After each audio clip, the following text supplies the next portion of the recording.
इतर बैल सांभाळणं म्हणजे ती त्याच्या नजरेवर चालणं. हे आपला एक डोळा आपण ह्याला द्यावा लागतो आणि एक डोळा आपल्याला ठेवावा लागतो.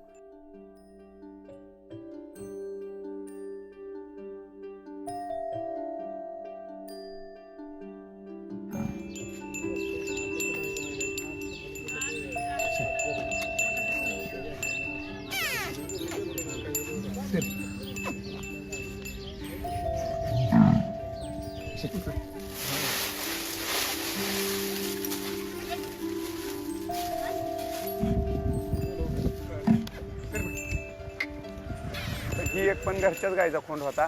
ही 2.5 वर्षाच्या झाल्यावर डोळं पाणी गाळायला लागलं म्हणून आम्ही डॉक्टरला धावल्यावर डॉक्टर म्हणलं ह्याला जरा वडसं आहे ती. मग आम्ही जरा आरा ऐकून होतो पण वडसं ऐकून नव्हतो. मग आरा असते ती बुबळाच्या खालून पडद्याला येते त्या आणि वडसं असते ती बुबळातनं मांस येतं त्याला वडसं म्हणते ती. मग आरा काढता येते त्या वरसं काढता येत नव्हती. आणि 1 वर्ष गेलं की 4थ्या वर्षी दुसऱ्या डोळ्याला झाल्यावर दुसरा पण डोळा काढला.